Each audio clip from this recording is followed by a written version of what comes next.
Hello good morning friend, मैं Jitendra sir science मस्ती YouTube channel पे स्वागत करते हैं। और आज केमिस्ट्री का सबसे इम्पॉर्टेंट टॉपिक लेकर के आए हैं, जो सभी धातुओं की अभिक्रिया कैसे करेंगे, अभिक्रियाशीलता के आधार पर हम लोग कैसे बांटेंगे कि कौन सी धातु का सबसे पहले अभिक्रिया होगा और कौन सी धातु की अभिक्रिया नहीं होगी।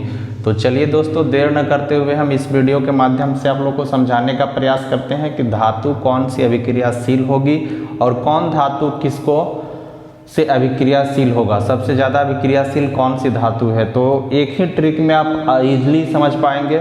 अगर वीडियो अच्छा लगेगा तभी लाइक कीजिएगा, अदरवाइज लाइक नहीं कीजिएगा।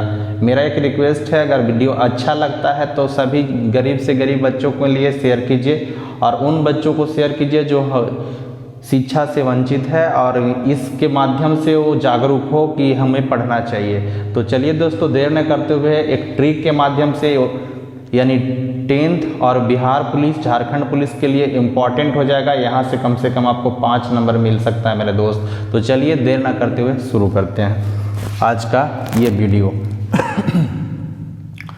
सबसे पहले हम लोग क्या कहेंगे कि धातुओं की अभिक्रियाशीलता, मतलब यहाँ से देखिए धातु की अभिक्रियाशीलता कैसे हम लोग समझेंगे। जैसे मान लेते हैं यहाँ पे कॉपर है और हाइड्रोजन है, H2SO4 है, तो कौन सी धातु पहले बनेगा उसके अनुसार से हम लोग अभिक्रियाशील के अनुसार से समझेंगे। तो चलिए हम देखते हैं कि यहाँ पे दो धातु है, एक कॉपर है और एक हाइड्रोजन है, तो किसका यहाँ मेटल बनेगा कि ना बनेगा वो भी बताएंगे।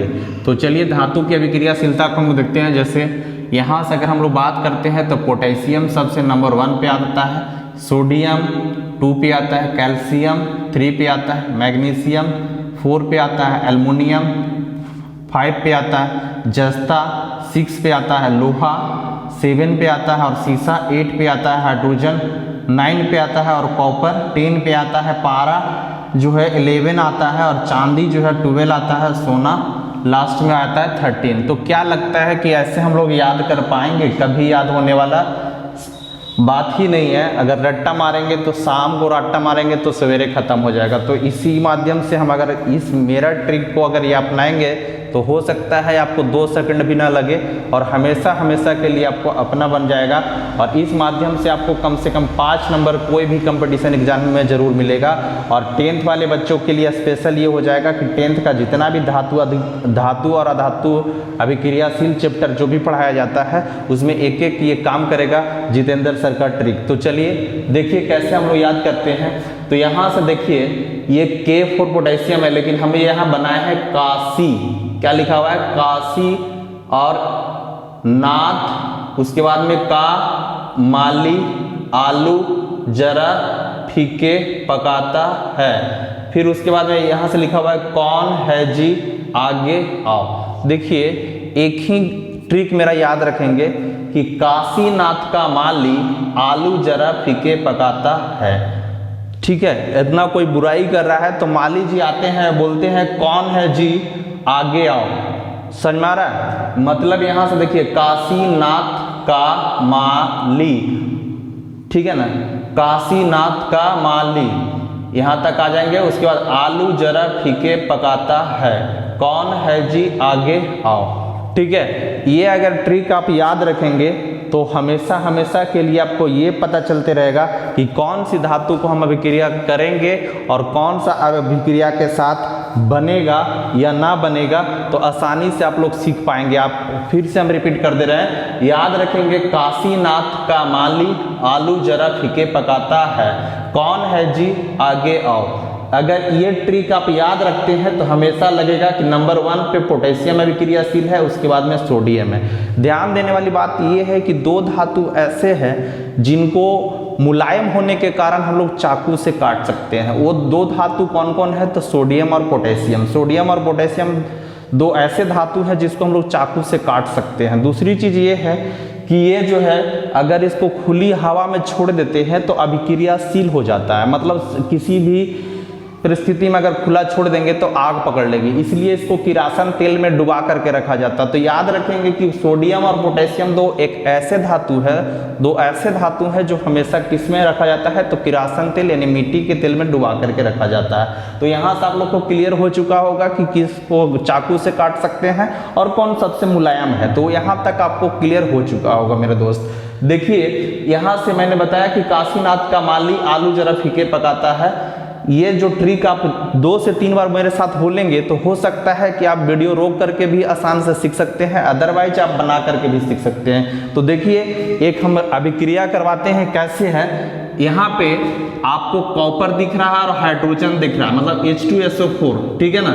यहाँ से देखेंगे तो अब हमको पता चल रहा है ये कि जौन धातु अभिक्रियाशील के ऊपर होगा, पहले इसको हम ओमिट करते हैं कि जो सबसे ऊपर होगा वो सबसे अधिक अभिक्रियाशील होगा और जो सबसे नीचे होगा वो कम अभिक्रियाशील होगा। जैसे अगर हम लोग बात करते हैं पोटेशियम सबसे ऊपर है तो पोटेशियम सबसे अधिक अभिक्रियाशील धातु है, उसके बाद में सोडियम है तो सोडियम भी सबसे अधिक अभिक्रियाशील है, इसीलिए इसको क्या रखा जाता है, तो किरासन के तेल में डुबा करके रखा जाता है। किरासन के तेल में अगर माने मिट्टी के तेल में अगर नहीं डुबा करके रखेंगे तो आग पकड़ लेगी, तो इसलिए ये सबसे अभिक्रियाशील है। उसके बाद अगर अभिक्रियाशील के अनुसार से हम लोग बांटेंगे, जैसे पोटेशियम, सोडियम, कैल्शियम, मैग्नीशियम, ठीक है ना, तो ये धीरे धीरे अब अभिक्रियाशील घट रहा है। यानी यूं समझिए कि अगर हम ऊपर से नीचे आएंगे तो अभिक्रियाशील हमेशा घटेगी, अभिक्रियाशील क्या होगी, घटेगी, ठीक है ना। अगर हम लोग ऐसा करते हैं कि नीचे से अगर ऊपर जाएं तो अभिक्रियाशील बढ़ जाएगी, अभिक्रियाशील बढ़ जाएगी, ठीक है ना। और यही इतना ही धातु जो है वो ज्यादा पूछा जा रहा है एग्जाम में, हर एक एग्जाम में पूछा जा रहा है ये अभिक्रियाशील कैसे है और कौन सा अभिक्रिया करेगा, तो इसी माध्यम से हम लोग समझेंगे। देखिए अगर हम अभिक्रिया करवाते हैं तो यहाँ से देखिएगा कॉपर कैमा स्थान पे है, तो कॉपर है जो इसके बाद है। अब उसके बाद में हम लोग चलते हैं कि कॉपर और हाइड्रोजन है, देख लीजिएगा तो कौन सा होगा।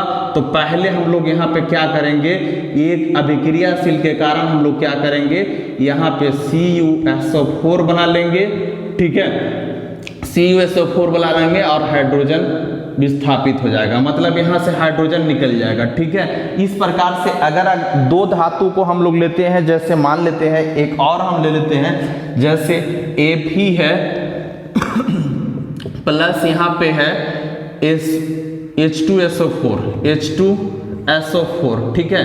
तो इसमें कौन अभिक्रियाशील होंगे, ध्यान देने वाली बात यह है कि सबसे पहले कौन है, आयरन है या हाइड्रोजन है। तो यहां से देखेंगे कि हाइड्रोजन आयरन के नीचे है, हाइड्रोजन आयरन के नीचे है, तो यहां से हमको क्या बनाना है कि FeSO4, ठीक है, और हाइड्रोजन विस्थापित हो जाएगा, हाइड्रोजन क्या हो जाएगा बाबू, विस्थापित हो जाएगा।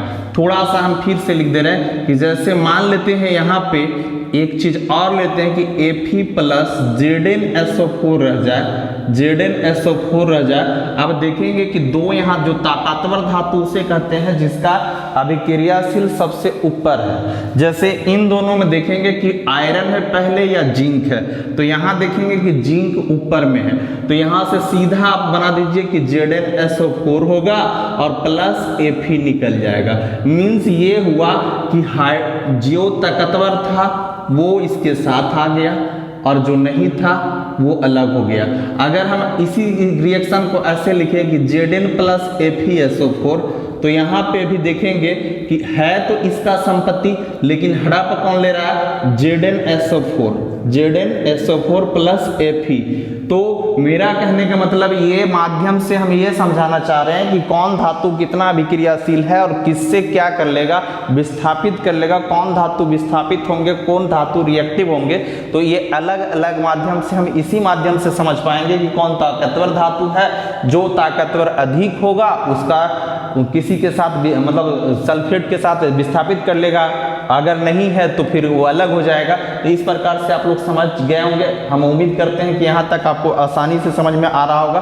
अगर इधर अच्छा लगा है तभी एक बार फिर से देखेंगे, अदरवाइज नहीं तो फिर डिलीट कर सकते हैं, ठीक है। नेक्स्ट यहाँ पे एक और हम अभिक्रियाशील ले लेते हैं जो आपको कंफ्यूज दूर कर देगा, ठीक है। जैसे एक बात बताइए, यहाँ पे मान लेते हैं कि यहाँ पे आपका जो है Zn है, ठीक है, और यहाँ K2SO4 है, K2SO4 है। तो इन दोनों में देखिए कि सबसे ज्यादा ताकतवर कौन है, तो Zn है ऊपर या K, तो यहाँ से देखेंगे पोटेशियम है, तो इसीलिए ये क्या हो जाएगा K2SO4 प्लस Zn, ठीक है। उम्मीद करते हैं यहाँ तक आप लोग समझ गए होंगे। तो ये वीडियो के माध्यम से हम ये समझाना चाह रहे थे कि ये ट्रिक आपको याद कर लीजिए कि काशीनाथ का माली आलू जरा फीके पकाता है, कौन है जी आगे आओ। और ये अगर वीडियो अच्छा लगा तो दिल से लाइक कीजिए, अदरवाइज छोड़ दीजिएगा। Thank you for watching my video.